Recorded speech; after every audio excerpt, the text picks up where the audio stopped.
Welcome inside the Fantasy Sports Locker Room. Chris Meany, John Collins, Essen McLaren, as always, down here, corner of Yonge and Dundas in Toronto at Shark Club. Nice little sports bar. They're going to be playing the football game tonight, New England Patriots, Kansas City Chiefs. We've got Sam and what's her name? Cam, Katie. We've got Sam and Katie. What does Katie have here? She's got herself a nice looking Tom Brady jersey that they're going to give away tonight. It's fairly simple. They have a questionnaire. The sheet, you come down, you can watch the game, fill out a questionnaire. Who's going to get the first sack? Who's going to have the lead? First field goal, lead at half, most receiving yards. You're going to win yourself a Tom Brady jersey. Come next week, because that one's mine. Yeah, I don't want that, so you can come down and get it. We also just giving away general prizing. Yeah. So Sam has headphones here, I see, a football. We have a $25 gift card. What kind of stuff are you guys doing tonight? You have like some good specials. You know the specials, the drink specials? Yeah, we have a couple of specials on. We have spiked frappe, and also all of our pints of Budweiser are on for $5.50. So $5.50 for a pint of Budweiser. They got wings, the steak sandwiches, which I know John loves. Every Monday. Yeah. So thank you so much. Thanks, ladies. And yeah, so if you get a chance to come down here, check it out. It's always a good time. Tons of TVs. The game, of course, will be on, and we'll preview that in a little bit. So we're going to talk week 4. A little review of the fantasy football season, and John, I know he wants to talk about DeMarco Murray because he was a little offended last week. We didn't say he was the best back in the NFL. So let me ask the question again. I asked you last week. I gave everybody an opportunity. Best fantasy football running back. I even said like the 16-game caveat. Playing a full season, best running back in fantasy football. Is he this week? Are you on side now? Yeah, I give you that now. Yeah, still with that caveat. It's a big caveat. Le'Veon Bell. It is a big caveat, especially if they keep running him into the ground, right? He had another week, 4 weeks to start the season with 25 touches. He's on pace for a 400-plus touch workload. Like, you know, a guy with an injury history, you worry a little bit about that. But the product on the field looking pretty good. Like, when you look at the work that offensive line is doing in Dallas right now, combined with Murray's vision to kind of make the right cut or see the hole when most guys don't necessarily see it, and he just glides right through it, man. I like DeMarco Murray. He's putting great product on the field. Big help to the rest of that Dallas offense, frankly, as well. Another caveat there, though, is yet another injury to their defense with Claiborne going down for most of the rest of the season anyway, or the whole season, actually. I think he's out. That's good. The only thing to watch there is they could run a little bit less. They only had 3 active defensive backs last night, and they could find themselves in trouble. I tell you, though, that O-line is really good. The Saints last night, and the O-line's going to be productive regardless. Again, they've been building it up for a couple of years now, that O-line. They've been investing in it, and like it's good to see it paying off. It's good to see Jason Witten out there still throwing blocks, too, on the run game. I don't know. I like DeMarco Murray. He is and will be my number 1 fantasy football running back the rest of the way. Are you worried about, like, he's getting a lot of touches. Like, he leads the NFL by far in touches. So they're worried about he's going to wear it down at all a little bit? I'm less to get hurt a bit. I'm less worried about it affecting his yards per carry production. I think he can stay efficient over that many touches. He's a career 5+ yards per carry guy. I am a little worried, as I said, about maybe him getting dinged up. On that note, really small sample size, but last night Joseph Randle played 7 snaps. Lance Dunbar only played 3, and I'm pretty sure that Randle played more snaps than the week prior as well. So if you're just being attentive to the guy behind him, because they're going to run heavily, I think, all year, it might be Joe Randle, the sophomore running back, as opposed to Lance Dunbar. Worth noting. Why I like DeMarco Murray is the offensive line in Dallas. It's as an Eagles fan, that's maybe what you're worried about. It's a good segue, but I want to also talk about how that's a good segue. It's a great segue. It's the perfect segue, and we'll get right back into it. But one thing I did notice a little bit too with Dallas when they run the ball a lot, it opens up man-to-man coverage on guys like Dez, and you saw his touchdown, a one-on-one. Are you kidding me? You're gonna go one-on-one at Dez? Terrence Williams had a couple touchdowns. You're stacking the box on Murray. They're mixing it up a little bit, even though they're running a lot more than they're used to. And that actually does bring up 2 really good points, right? You noticed that in the second half and really in the fourth quarter last night that finally Rod Bryan's defense had to take the second man off of Dez Bryant and bring him into the box. And they talked about that on the broadcast. Dallas is going to force defenses to be honest. I think long-term Murray's production is great news for Dez Bryant. What was really interesting as well was Terrence Williams' 7 targets, 6 catch, 2 score performance because they were doubling Des Bryant in the early going. You saw that with Rex Ryan's defense against a less than great Calvin Johnson yesterday. You saw it with Rob Ryan's defense against the Dallas Cowboys. And I haven't run the numbers yet. I'm actually intending to this week, put a little piece out. I want to look at that because I think your WR2 guys are going to be players of interest against the Jets and Saints the rest of the season because, yes, Murray's keeping them honest, but not everybody has that ground game. And I think you're going to see a lot of doubling guys like, let's say, Jordy Nelson or players of that caliber, and the secondary guy is going to get a little bit of work. It's kind of an interesting storyline for me this week. So we should bring in Mike Olon. He's just joining us here, and you're right. You're right on cue, bud. We're just talking about your Dallas Cowboys. Oh, beautiful timing. Yeah, Murray looked pretty good last night. Yeah, I see your number one back. He's number one. Rest of the way? Yeah, that might have to be. That offense is so good. They're going to keep leading football games and keep running the football to win it out. You might be looking at the NFC East champions. Yeah, I remember last year when Dallas beat St. Louis and they had the NFC champion. They had that division locked up. Aaron Neil Parker, if he's hanging around, if he gets around to watching this, will remember making that declaration. Yeah. The division was sewn up after 4 weeks. Well, so that a little bit of football left. That offensive line pretty good. The one in Philadelphia, not so much. And, Mike Omlon has as many catches as LaShawn McCoy over the past 2 weeks. 0. And that's what I'm a little bit worried about. Everyone's talking about McCoy, should I get rid of this guy? What's going on in the offensive line? He's not even really running a lot. He's not even getting a lot of attempts. You saw yesterday, I don't know if you watched that game against San Fran, 3rd and 1, they don't even run it. And on the 4th try, they don't run it again. So they obviously don't have any confidence in that offensive line. LaShawn McCoy or otherwise, I wouldn't run it either. I mean, he had just ran 9 yards before that. He had just ran 9 yards before that, which means that he ran for 8 yards on 9 other carries that game. Right. So what do you do with LaShawn McCoy? I'm trying to get him. I'm trying to pick him up. Yes, the offensive line is a little bit. Johnson's coming back now. He's active. He's active now. Kelsey's going to be out still another 4 or 5 weeks. Some guys are going to be coming back, but by the time you're playing fantasy football championship, I want McCoy on my roster. Absolutely. I'm not too worried about right now. I think the strategy is buy low. Is everybody in on that? Yes. That's the thing, though. This is the guy some people took first overall. They're still going to view him as that first overall pick, and they don't want to give him up for that. I don't think you could buy low on LaShawn McCoy no matter how bad he's been. People I think if you're in a standard 12-team league, you guys would be a little surprised, right? Like, I might not snipe him from you, Eston, for a Ryan Matthews type, bad example, but you might go and get him in a standard 12. Playing with a couple guys that maybe don't play so much. Maybe the McCoy owner had first overall pick. You might not auto-drafted him. You might make that trade. I almost think the casual fans will be more attached to him just because of that number 1 pick value. It all depends, too, on, obviously, you got to look at your team's roster. If they're hurting at wide receiver, do they have a couple guys who haven't done anything? Do they have Torrey Smith? Do they have Dwayne Bowe? Maybe they need a wideout. You just help them out that way. I want to ask you a question about McCoy. As a guy who watches a lot of Eagles snaps, yes, offensive line, not so great. Is he all right? There was a discussion coming into the season about turf toe.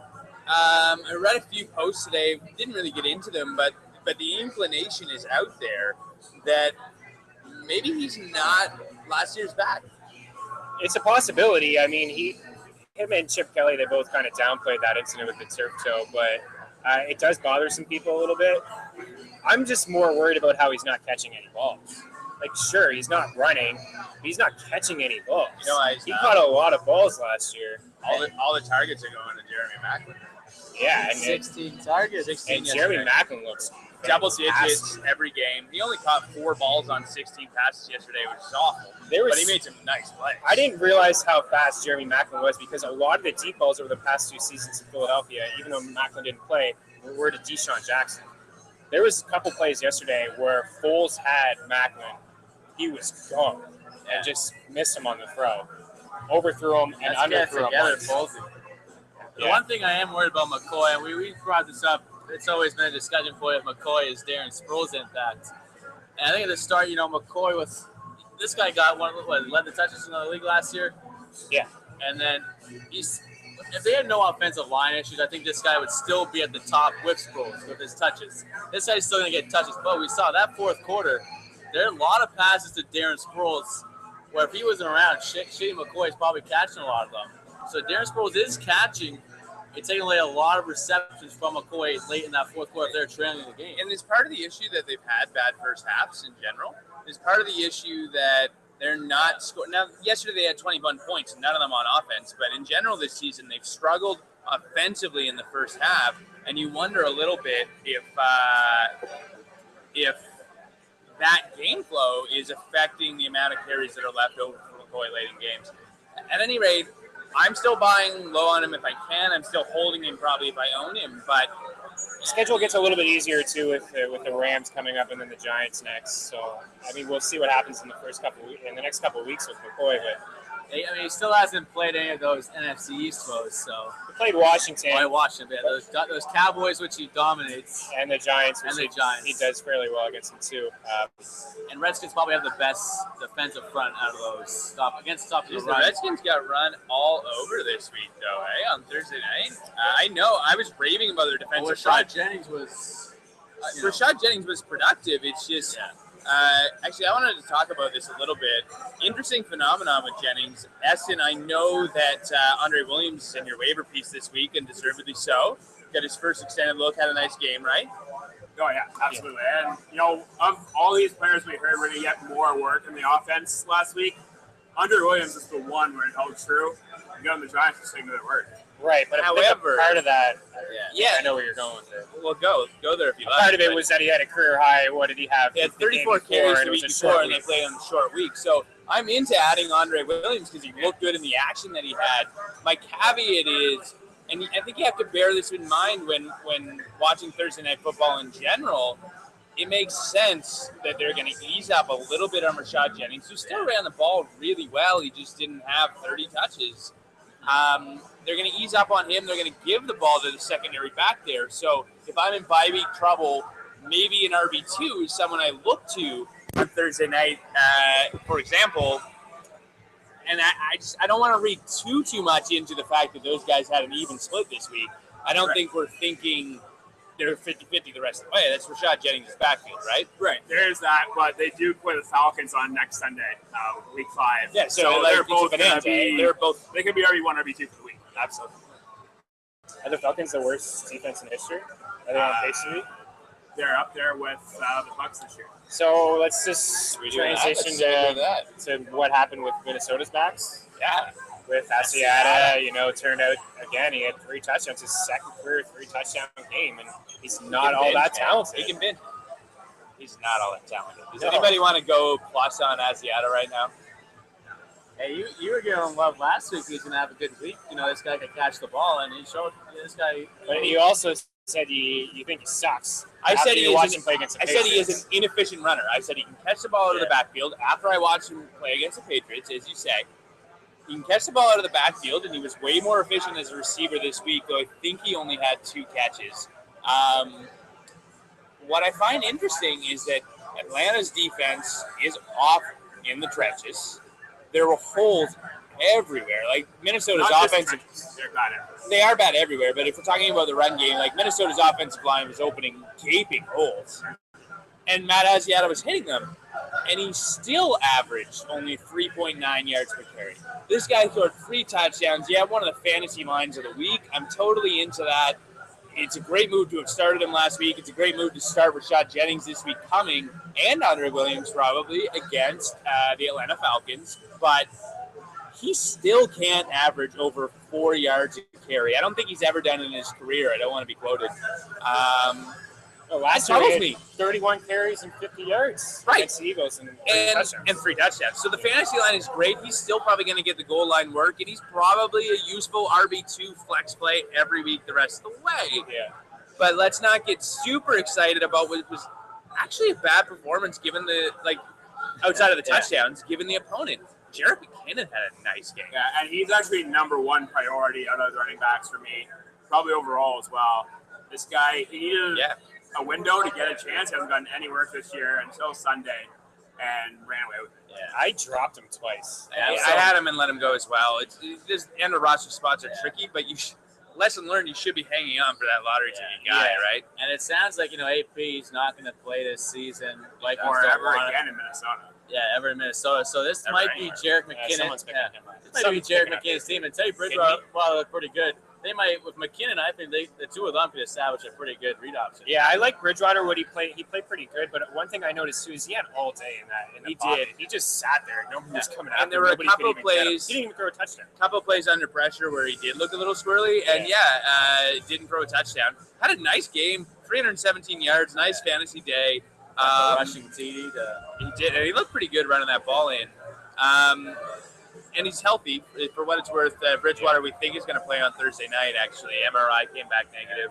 Got a lot of weird looks for ranking him ahead of Manziel and Bortles. I know, especially from Pat Mayo, since we mention him all the time on this podcast, but told me there's no way Bridgewater would be fantasy relevant this year. And I think he's a solid quarterback and definitely someone Hey, he played a good game. to keep an eye on. Played a good game. All right. Back to Jarek McKinnon. I love him. Hello, Ricardo. How's it going? It's our, I don't know, our chief guru here at Shark Club, Ricardo Rojas. He plays with us in our fantasy league as well that we set up with Sharks. He's got the football out. He's back. He's showing off his goods. Let's show it. Doesn't know we've already told the story about the great prizes they have to give away down here at Shark Club. Tom Brady jersey, headphones, down, get football, $25 gift card, and they take good care of you. These guys are our favorites. Thanks for the football, eh? It's the only prize we ever won here. Thank you, sir. So this is coming to our first user question. Still haven't seen it yet, actually. If you get at us at Locker Room Fantasy Sports, we'll try to answer a question on air. Toronto users, we're giving away a gift card, $25. Yeah. Gotta get that. All right, We so talked about Bridgewater. Did we put him ahead of Bortles? Bortles, he showed some nice signs, but Remember how he said Cecil Shorts wouldn't get hurt? This guy doesn't have a hamstring anymore, I don't think. He is basically ruled out for next week as well. But I still like Bortles. I do too. The problem with that game, he had about 11 points at half, and then they didn't even touch the ball in the third quarter. No. It was just San Diego controlling it. But The thing is, their offensive line's so bad, though. I do think Bortles has the ability and will be the best quarterback of this rookie class. Dynasty. He won't with that offensive line. Dynasty-wise, I like Bortles over Bridgewater, but this season, maybe Bridgewater gets the edge. Jeez, it was interesting, though. Blake Bortles came out and threw just 2 incompletions when to the point they scored 14 points. He'd only thrown 2 incompletions. He only had 8 in the game. Only had 8 in the game. 2 of them were picked up. off. They did the same thing they did against Philadelphia. Came out strong and then faltered a little bit. Maybe not adjusting so well. I don't know. I don't think it's a quarterback you're going to want to start with confidence all the time. Throw the ball so much, though. But as your starting QB going forward, I don't know. Yeah, no, it's still a little. Yeah, they should be losing every game. That defense is terrible. They can't stop anybody. Eddie Royer was just carving them up. You know who they can stop? Toby Gerhardt and Donald. Yeah. Toby Gerhardt's on their team. Or Gus Bradley could stop everyone Toby can stop Gerhardt. him, though. You said they could stop I was Richardson? No, he said at 15 fantasy points yesterday. He was great. I'm gonna rip Matt Asiata for a bad yard for Gary and love Trent, but they can stop Donald Brown. That was where I was going with that. Yeah, he was a top 5 back on some people's rankings this week. He was top 6 on mine. It made sense. They've given up, I think, 6 touchdowns to running backs through their first 3 games. Don Brown comes in, 10 carries, 19 yards. It was almost a 50-50 split with Brandon Oliver. It was. Well, yeah, because Brandon Oliver, he didn't do much either, but at least he was more efficient. Touches, yeah. All right, let's switch gears. What's you got down there? Um, Torrey Smith with a touchdown. Hey, is Steve Smith senior? Is he this Senior. good? Yeah, he's that good. Steve Sis is great. He's an X receiver in Gary Kubiak's offense. Now, one of those touchdowns, the long one yesterday, we know was not even an intended pass for him. So, before we read too much into the line, it was a bit of a fluke. But this guy leads the team in targets every week. 9 this week gives him an average of 10.25 per game on the season. What's not to like? He's the dominant X receiver. Kubiak favors those guys. For me, yeah, Torrey Smith scores a touchdown, but it's not really a rebound week for me. He had 3 targets. Yeah, he's only a deep threat, I feel like, and Flacco's just not going to him. Steve Smith might be like best value of the draft. Most people had him as like a 4th, maybe 5th receiver on your team. He was almost undrafted. He was Mostly unknown. He was in your feast first week, was he not? Yeah. First week, second week. Yeah, he's a must-own player right now. He's just killing it. I think he's still out there in 20% of leagues. Flacco loves him. Really? Yeah. Must be best ball. 20% of leagues, 20% are best ball. Those old The only way I receiver tolerate leagues. that. Yeah, 80% still pretty solid, especially you're talking about Yahoo leagues. Speaking with Baltimore, though, Bernard Pierce, even though they said he was active, Yeah. didn't play, and read reports today that they're just going to continue maybe to go with Forsett. What we talked about, how Bernard Pierce was not, he hadn't impressed us in the 2 years or so that we've seen him. Apparently, he hasn't really impressed Baltimore staff either, and they're thinking about just going with Forsett. Talaferro, who's actually okay. Yeah. Hey, Talaferro had another in the nice end zone. game. They both got in the end zone yesterday. Talaferro had like 13 carries, I think. Forsett's a nice option, especially in PPR leagues. He's a pass-catching back, especially when he gets out there in the 3rd down. The only caveat that I have about Lorenzo Talaferro is if Pierce starts getting carries, they come at the expense of Talaferro and not in Justin Forsett, right? Number one, he's been pretty effective. Number two, he's more of that, change of pacey 3rd down back guy than either of the other two. So if I'm ranking rest of the season, I like Forsett over Talaferro, and I still want to see how Pierce plays out, right? Well, why put Pierce back in there? Talaferro Forsett's clearly working well for them. They're getting it done. I would not disagree, You're but gonna I think disrupt that. I think he comes in the mix, I guess is what I'm saying, right? I think Pierce gets in the rotation. Maybe it's only a handful of carries a week, but those handful of carries come at the expense of Talaferro, which makes him an 8 to 9 to 10 carry guy. Yeah, I mean, Adam, put him on your list, but Jarek Gibbons your higher priority, as you said, right? Yeah, I would favor with Talaferro over Forsett. Because he's a future. Yeah, maybe not week 5, but even like week 7 though. Even like rest of the season, I think by week 8, this might be the Talaferro show in Baltimore. This guy, I think he's the most talented back on this roster, and he showed just last week. It was just him and Forsett, and Talaferro was the favorite. I agree with you. If Pierce does get touches, it will come at the expense of Talaferro. But Forsett a bit of a durability concern though too, I guess. So I understand. Talaferro's the most talented guy, and I want the most talented guy. I think in a couple of weeks, he's going to be the leading rusher week in, week out. You want to talk about your boy Andy Luck, number 1 QB? Oh, baby. Back-to-back weeks at 370 now plus yards, the 4 question TDs, this guy is asking who's number 70% completion. He's asking who's number 5, and both of you are not saying Andy Luck. I was saying He's number 1. Andy. Beating up on pretty weak opponents. He should have even better numbers. He should have even better numbers because they still give Richardson 20 rushes a game. That's another story. What I think is great is that Andrew Luck is putting up fantasy points late in games where they're already pounding the opponent. Last 2 weeks, blowouts, and they're still chucking the ball. I think that's good as a Luck owner, and that's why he's been one of the more productive fantasy quarterbacks, is they're not really salting away the league. The next story is Trent Richardson, and I know it was bad. He did score his first touchdown of the season yesterday. 20 carries, did pretty good work actually as a receiver. He had 5 targets, 4 receptions, 50 yards. So in 3rd straight week, he's been over 80 total yards. The guy's getting the ball. I think you flex him every week based on volume and based on a high-scoring offense. That won't be his last touchdown. No. What about Austin Seferian-Jenkins? I want to talk about him a little bit. Is he on your list? Because Well, we done with Andy Luck here? yeah, what can you say about Luck? Whoa, that's just What can you say about Luck? Like, you're gonna pick him up? You're gonna acquire him? Nobody's gonna trade him. Nobody's gonna trade him. That's what I'm Nobody's gonna saying. pick him up. He is the That's best. what he gets Jacksonville twice. He gets Tennessee twice. He's the best. He is the best. What about these Say it again. the best? These Colts receivers there, Andy Luck, he spreads the ball so much. They're kind of Reggie Wayne finally had his most productive day of the season, but they're a little hard to trust. Like T.Y. Both of them had 8 targets yesterday. Both of them had 100 yards. A little hard to know who's the best, but I don't know that makes either of them hard to trust, right?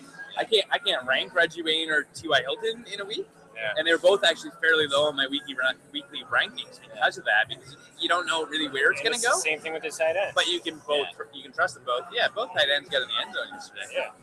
Speaking of tight ends, all right, ASJ. Is Austin Spurrier-Jenkins in your list? He played 71 of 71 He snaps. played every yesterday. snap for them yesterday, and Brandon Myers played just 29.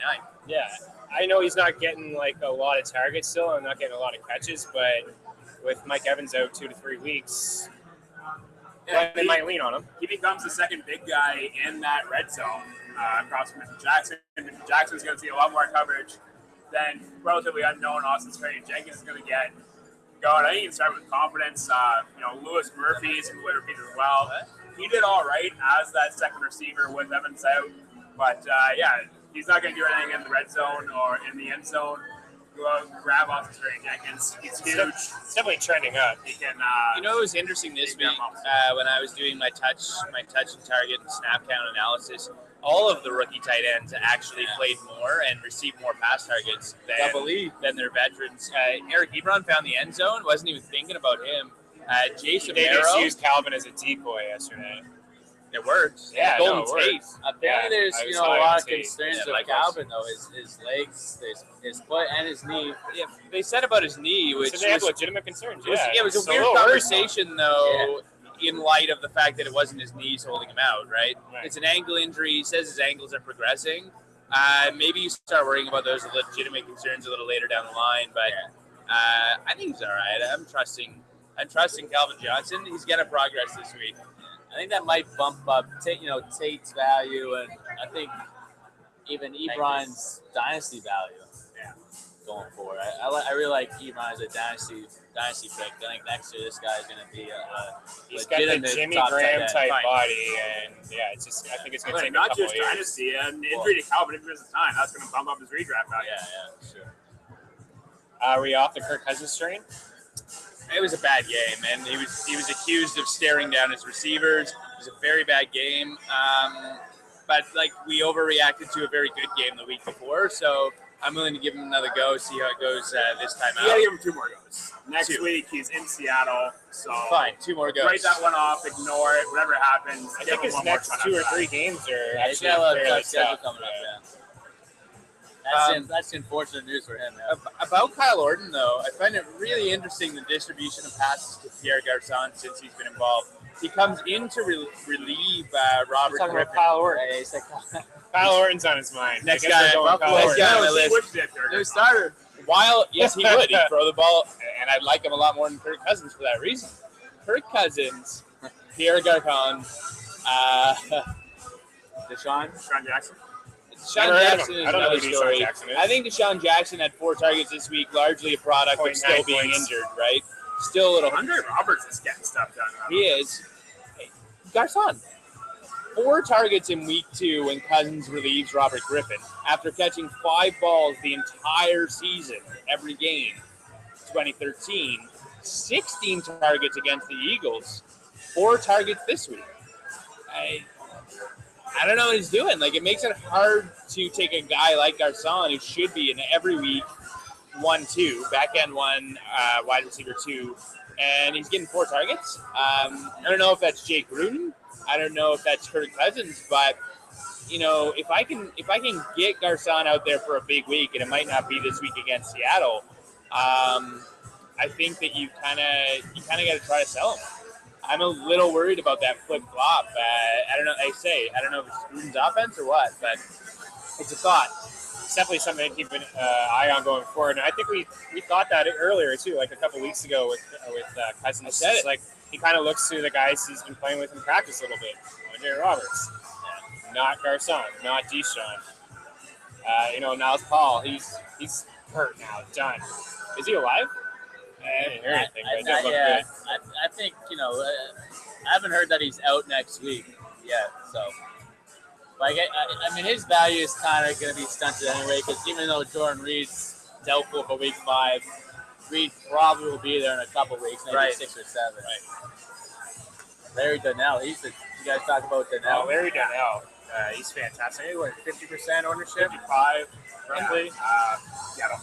If he's still available, you gotta go I get him. dropped Kelsey in 2, and I was really wondering why I did that because there's so much hype on Kelsey. But after watching Donnell, I don't know, you've probably seen all the highlights. This guy is gifted. Let's hear the Gruden. 6'6". What is he? 200. This guy is 6'6", 269 pounds, and he moves like a wide receiver. He is not slow at all. And guess what? Eli loves him in the red zone. And this offense loves him, right? It was just throw it up and Toss catch. it up, and he just goes. How about that Giants offense really coming around, right? Like, we started to see signs of it in week 2. Week 3, they had a nice outing. Victor Cruz goes over 100 yards again this week. Donnell is the story of the day, of course. They're running the ball. Ruben Randall had 8 catches on 10 targets. Like, And he should have had Giants it, offense and that was figured it a out. touchdown. That was a touchdown he caught there. I think that was popped out. Yeah, he had that for a good second. I thought that was a touchdown. This guy has 27 targets in 3 weeks. Ruben Randall. I like this guy moving forward. He's got Atlanta coming up on the schedule. That's a must start. Ruben Randall, this is a guy that I think is a very nice flex starting option coming up. He's getting a lot of targets for Eli.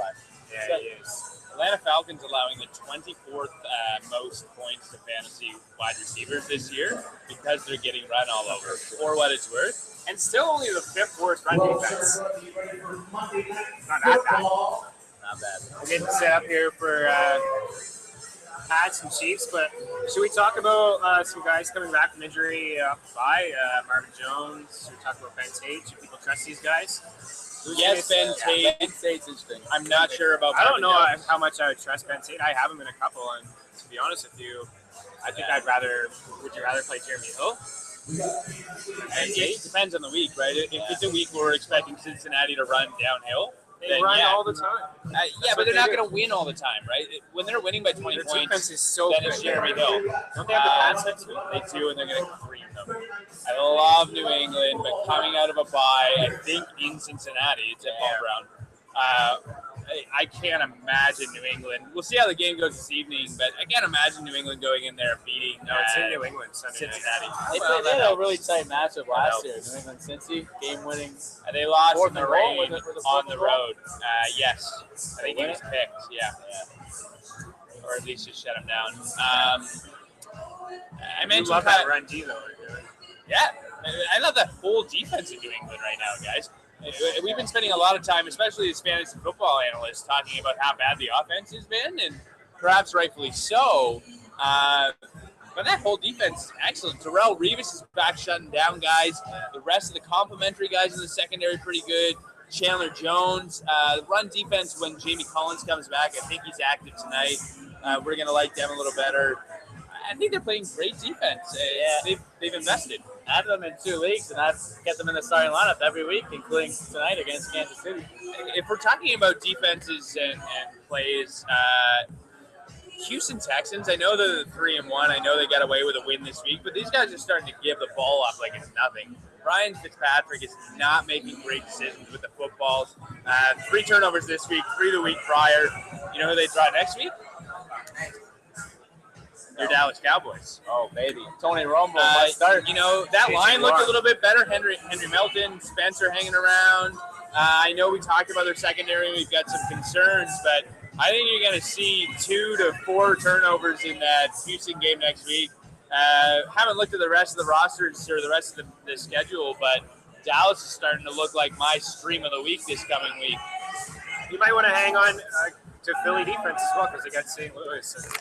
And, they obviously did okay against San Fran. Not a lot of people expected that. They did. Myself I was included. among the highest guys on Fantasy Pros. I had them 13. I think the highest rank was 12 this week on Philly, and they go out there and own. I had him in Kaepernick. 2. One guy was making fun of me about, oh, you're such a homer, blah, blah, blah. You know what? Kaepernick, I was so big on him all year, like huge. I know I wrote a couple pieces. I was telling you in the podcast how much I love Kaepernick, but I don't know, man. There's something about him. Like, he makes a lot of mistakes, and sometimes he's running, and that helps you out a little bit when he's running the ball. He's going to get you more fantasy points. But I noticed, again, a lot of mistakes, a lot of picks.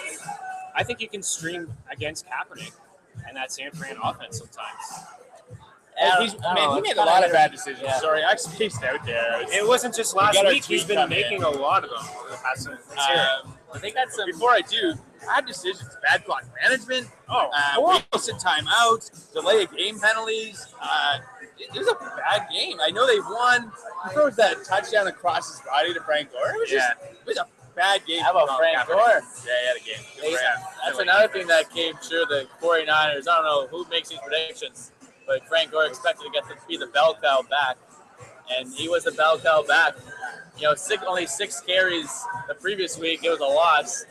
I think it shows that they need to give the ball to Frank Gore, and I think they're going to continue to give the ball to him moving forward. Well, that's the thing. I hate to toot my own horn here, but I think last week I said the loss is going to help Frank Gore in his case if he needs to get more work. Yeah, He gets more work, they win. yeah. There's a connection there for sure. And I'm pretty confident at having Gore moving forward. There's been a lot of mediocre play of some of these, RB2 backs, the Toby Gerhardts of the world. Frank Gore, you got him as RB2, you're looking pretty good. The problem there is you're never really sure who's going to score the touchdown between him and Hyde. But, it's great to see Gore get the majority of the work again. Let's not forget that you're going up against the Philadelphia defense, too, and a lot of teams have had success running the ball against them. Sure.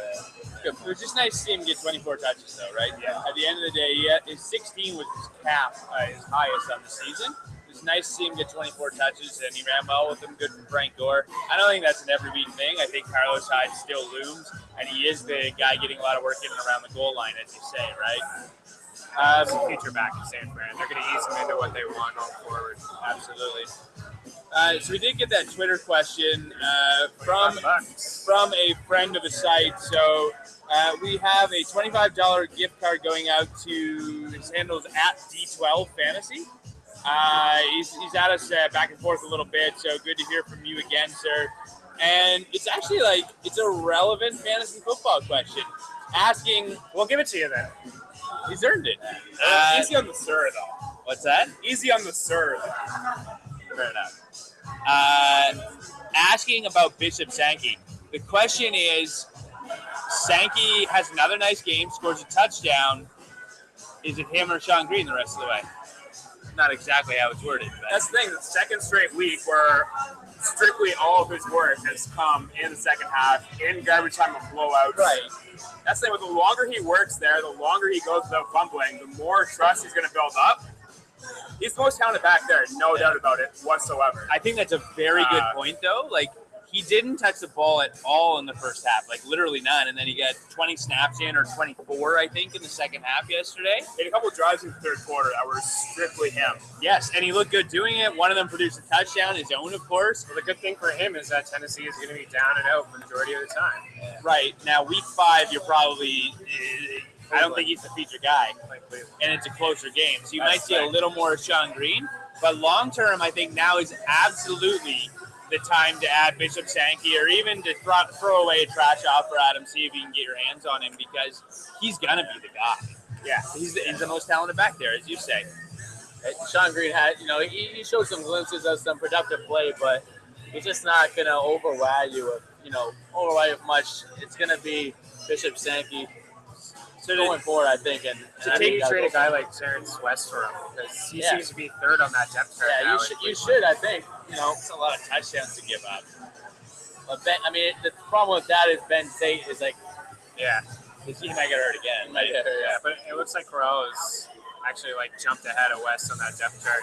It's an interesting situation there. There's been a lot of positive talk about him and a lot of positive play on the field. Speaking of that, though. Well, the problem is with that, I think Corral, he's going to get maybe more touches because he's the goal line short yard back.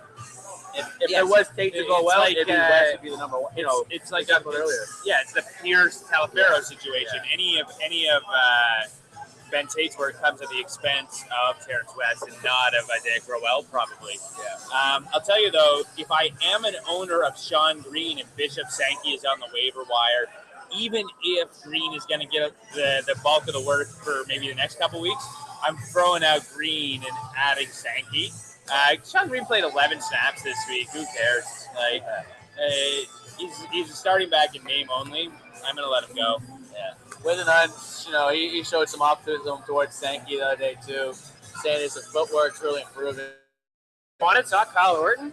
Or are you just throwing him out there? It's subliminally in my head. I think he's awful. I think Is he worse than EJ Manuel? no, and he's not for the rest of the offense, and that was going to be where I took it. As a fantasy football play, he's only been in town for a month. I really think that you're not going to see much out of him. Deep 2 QB leagues, yeah, go for it, but I'm not into Orton as even a fringe Okay, starter. so what's it going to do for guys like Sammy Watkins? And You would have they're to still going to run the figure ball. that he can efficiently get the ball into Sammy Watkins' hands. You'd have to think so.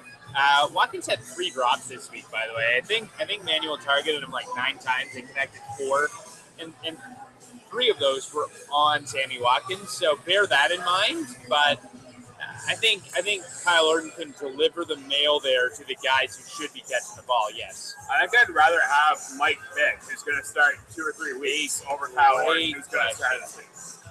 It's funny, Vic should be in, and they were crying for him at the end of that Jets game yesterday. They were having Vic chants, like, get him in the game, and Rex Ryan still says, we drafted Geno, we're sticking with Geno, I have all the confidence of the world in Geno. I know that he might just be saying that. Until Rex realizes that he's coaching for his job just like Doug Marrone is, he's going to stick with Geno. And as soon as those whispers start coming that it might be Rex's job on the line, And they I didn't think fire him last year, they're going to fire him now. it's like an extra year of missing the playoffs. You just might. What's really interesting, of course, is that 6th seed in the AFC remains wide open, right? Yeah. I thought it was going to be Tennessee. Awful.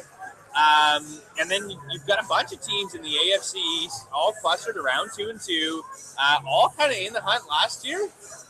That's why the Bills are making the change to Kyle Orton, make no mistake. I think, Essen, you make a great point, and the upside is so much higher. So if you have to own a backup quarterback or a guy looking to take the job, it might be Michael Vick. The upside's there. Yeah, absolutely. I love Vic. I don't know why Yeah, he's he not should starting. be starting for sure, 100%. I mean, he was drafted in a couple leagues that I was in, so the upside is there for sure. I like we mentioned the Bills a little bit there. Like I like Sammy Watkins moving forward. Kyle Orton, he did a pretty good job. You know, week 17 last year, he threw for almost 300 yards. Like this guy, He did. Yeah. he could get the He job threw for done. almost 400 yards. He was a Dallas Cowboy at that time Yeah, with But Des he- Bryant. he and gets Terrence the ball. He knows how to get the ball to his playmakers. Yes. This guy's gonna put the ball in Sammy Watkins' hands. And that's it. Like, Buffalo's wide receivers are pretty skilled, and they have to get the ball in the open space. And they have two. Trust Orton They more have than 2 Manuel. backs that can catch the ball. So if they got a bad defense, Kyle Orton's like a decent stream. Yeah. He did lose his job to one Timothy Tebow, though, which is worth remembering. Tebow's a He winner. did also distribute the ball pretty effectively to Cam Thomas back in the day when he was there, right? So I'm saying he made his skill position guys useful, is what I'm saying. Yeah. Demarius Thomas was a young player when he played with Kyle Orton. He He's a still rookie. made him relevant. Yeah. All right, Good point, should we tee up tonight's game? I was going to say the AFC when you were talking about how garbage it was. They are garbage. I think the Patriots are not garbage. I think they're mediocre. They can go 10-6 and still win their I division. think the Patriots are darn lucky they're in the AFC East the way they're playing. I still think they're the number 2 seed in the AFC. Yeah. Maybe number 3. I think I Cincinnati go might be Bengals number 1, ahead of them. frankly. Yeah. I go Denver. I go Denver ahead of them too. My 4 division winners are you got. I think Colts will end up winning that division. They're only a game behind the Texans. I like this. You got Broncos, Colts, Bengals, and Patriots, and I like the Ravens and the Texans to get those 2 wildcard spots. I think the Texans can hang on with Ryan Fitzpatrick popping the ball off because I do not. But they have an easy schedule. They're 3-1 as it is. They get the Jaguars. They haven't played the Jaguars since. You win. So Monday Night Football,